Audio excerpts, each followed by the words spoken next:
we're going to look at the volume of a cone using volume of revolution. Now, in a previous video, we saw that the volume of revolution is the integral from the start A, the lower boundary, to the upper boundary B of pi y squared dx. Now, if you look up the volume of a cone, you're going to see the volume of a cone equal 1/3 pi r squared h. But we want to derive that formula using the volume of revolution. H would be the height of the cone, alright? It could be a cone like this, like a traffic cone turned this way, or it could be an ice cream cone, alright? Hold your ice cream, alright? But let us consider that this cone is turned sideways, and we're going to work on it like that. So let's turn this cone on its side, and let us say that we have an x-axis here and a y-axis, and this cone was generated from this line.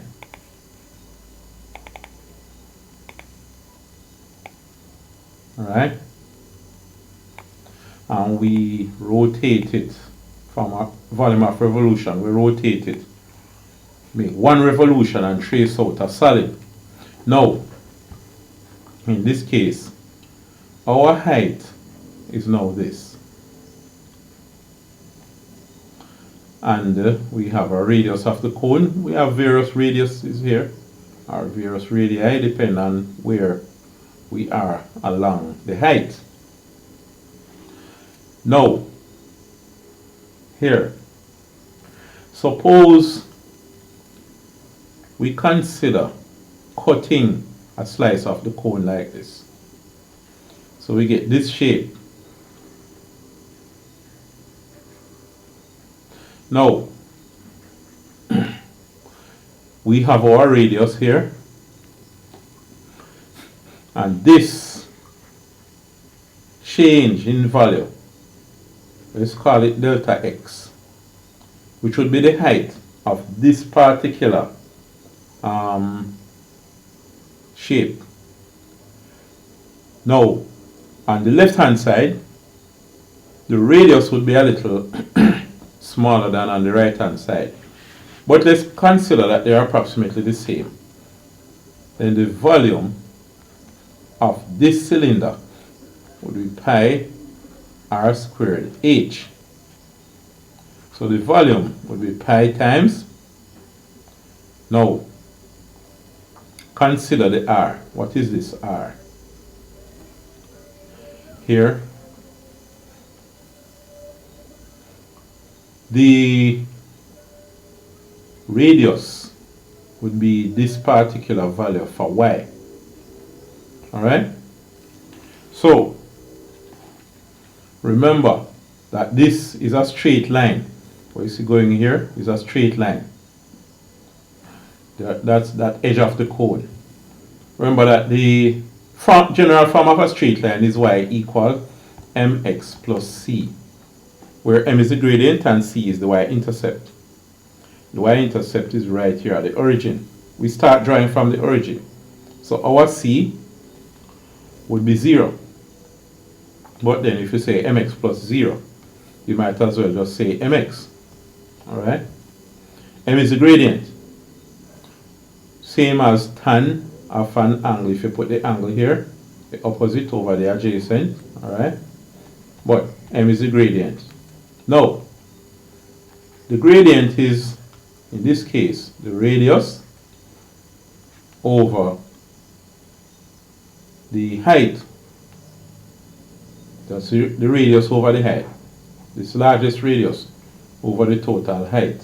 Alright? Now the thing is, what we have here then is y equal r over h x. You see that? Now, since y is equal to r over h times x, then substitute it into the formula. The integral of pi y squared dx gives you the volume is the integral from a to b of pi y squared, but y is r over h x. So it's all of that squared dx. Now, what is a and what is b? We start at a equals 0. And we end out here. I mean, at x equals 0. We start at x equals 0 and end at x equals 8. So here, x equals 0 and here x equal the height h. Alright? So now, our a is going to be 0 and our b will be h. So our a is 0 and our b is h. Let's do the integration. This is pi.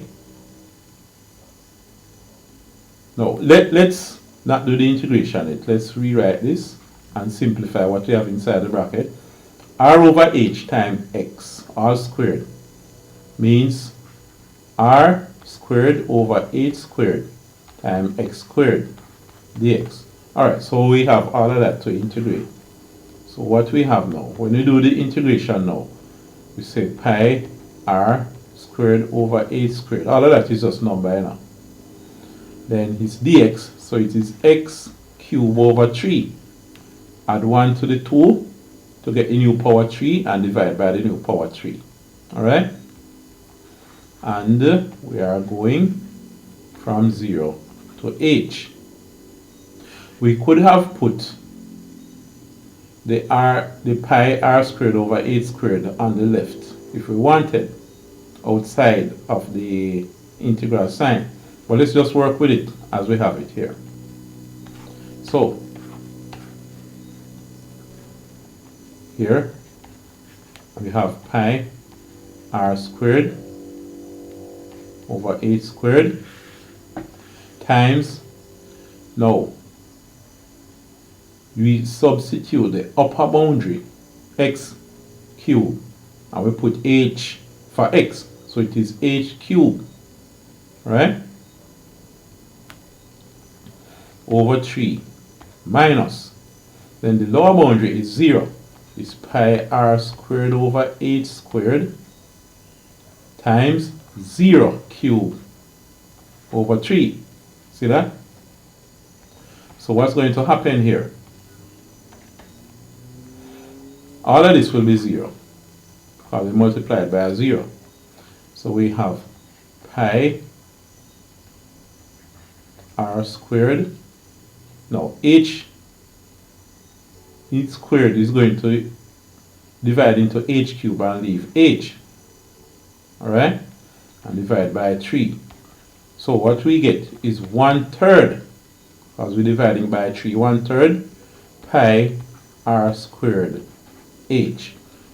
So this is the volume of a cone which we derive from the